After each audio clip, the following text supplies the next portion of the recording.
Laura Mezzani yang lebih akrab disapa Loli kembali menjadi sorotan publik setelah kembali aktif di media sosial. Putri sulung dari artis kontroversial Nikita Mirzani ini tampak semakin memikat dengan kulit glowing dan aura yang lebih ceria. Penampilannya yang kini lebih segar dan percaya diri tidak hanya mencuri perhatian netizen, tetapi juga menjadi bahan perbincangan para pengamat sosial. Baru-baru ini Loli muncul dalam sebuah sesi live jualan di akun TikTok milik ibunya, Nikita Mirzani. Dalam siaran tersebut, Loli terlihat lebih happy dibanding sebelumnya. Senyum dan tawanya yang lepas memberikan kesan bahwa dirinya sedang menikmati momen tersebut.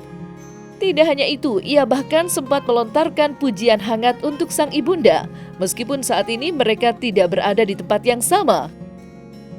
Interaksi hangat ini menarik perhatian seorang pakar ekspresi yang mencoba menganalisis perubahan suasana hati Loli. Sang pakar menyoroti bagaimana keceriaan Loli kini berbeda jauh dari sebelumnya, mengisyaratkan bahwa kembalinya ia ke pelukan ibunya membawa pengaruh positif yang signifikan. Ini itu bisa ngebikin badan kalian jadi aduhai. Nah, seperti mama. Kamu juga aduhai kok, pasti lihat. Mbak Laura memang terlihat jauh lebih cheer up ya. Dia senyumnya lebih lepas gitu ya. Terus kemudian juga lebih ya senyumnya nggak lepas-lepas, itu satu. Terus yang kemudian juga kalau dalam konteks verbalnya dia bercanda gitu kan ya. Terus kata-kata yang disampaikan juga ya itu yang menunjukkan bahwa dia terlihat jauh lebih lepas lagi. Di samping juga raut wajahnya itu yang nunjukin bahwa ininya konsisten ya, senyum-senyum gitu ya.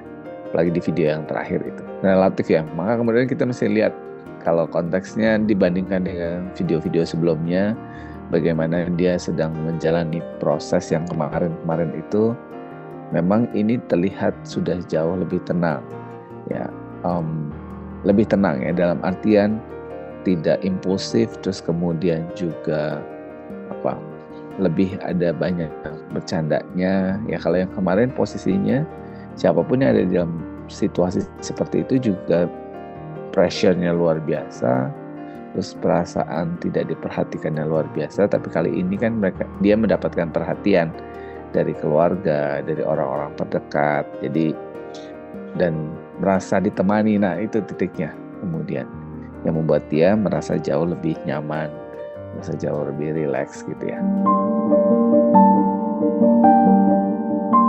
Meskipun Nikita Mirzani saat ini harus menjalani hari-harinya di balik jeruji besi, perhatian dan kasih sayang untuk ketiga anaknya tetap mengalir melalui orang-orang yang peduli terhadap mereka. Salah satu sosok yang menjadi pendukung utama dalam situasi ini adalah Fahmi Bahmid, kuasa hukum Nikita Mirzani. Tidak hanya menjalankan tugasnya sebagai pengacara, Fahmi juga berperan sebagai figur pelindung yang menjaga Laura Mezzani alias Loli dan kedua adiknya selama ibunda mereka tidak dapat mendampingi. Peran Fahmi sebagai sosok pelindung terlihat jelas dalam berbagai momen. Salah satunya adalah saat Loli melakukan siaran langsung di TikTok. Dalam sesi tersebut, Fahmi tampak sabar memantau jalannya siaran, memastikan bahwa Loli tetap aman dan terhindar dari pengaruh negatif yang seringkali hadir di dunia maya.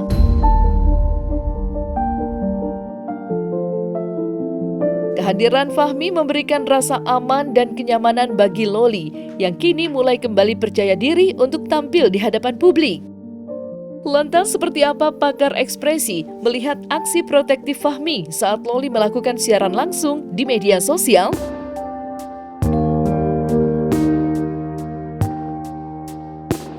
Ini negor adalah figur orang tua ya gitu ya.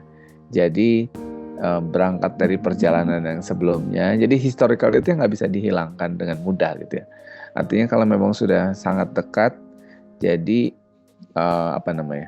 bisa jadi tidak seperti itu responnya, tapi karena ini ada sungkan, ada perasaan sungkan, dia value nilai-nilai itu yang kemudian diproses sama dia, karena kemarin juga ada case gitu kan ya. Jadi dianggap itu sebagai sebuah teguran. Jadi dia langsung nge-reflect. Nah itu gerakan bawah sadar. Format standar atau boleh dibilang respon bawah sadarnya ketika ditegur sama yang lebih tua, dan kemudian yang kemarin juga membantu atau dalam proses penyelesaian masalahnya, Mbak Loli atau Mbak Laura.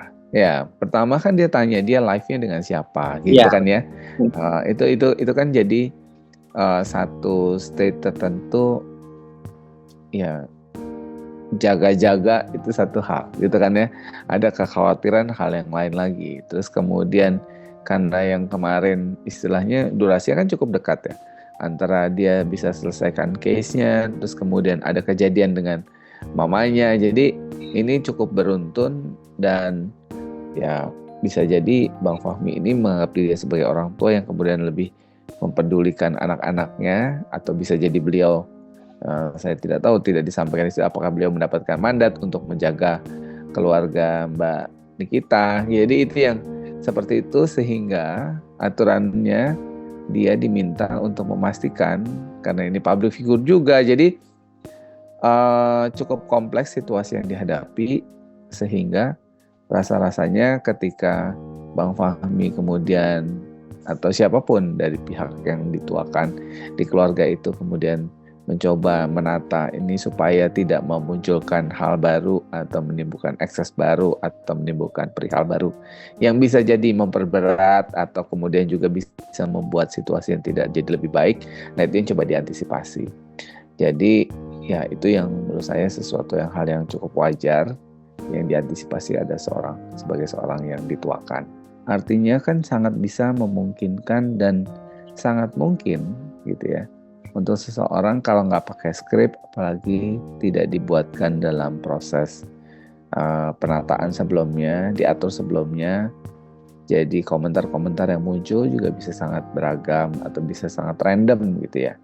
Nah ini yang dikhawatirkan berdampak lagi, atau kemudian juga bisa membuat kekisruhan baru lagi, masalah baru. Nah itu yang sebenarnya kekhawatiran yang sangat dimungkinkan. Lebih proteksinya gitu ya.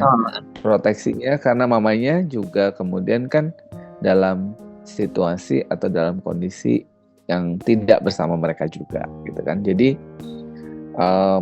kekhawatirannya apakah yang kemudian nanti perlu diklarifikasi dan tidak ada dokumennya, sebenarnya apakah ada statement itu yang memunculkan atau meminta Bang Fahmi ini untuk menjaga itu ya. Nah, hanya kalau dilihat dari situasi seperti ini, dia benar-benar monitor kan, bolak-balik ya. Dia ngelihat kata-kata apa sih yang disampaikan, omongan apa sih yang dilihat, siapa yang dia interaksi dengan siapa.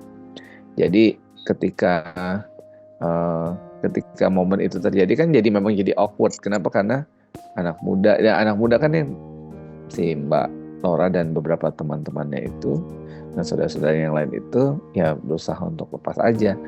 Hanya itu tadi antisipasinya. Nah, kira-kira gitu.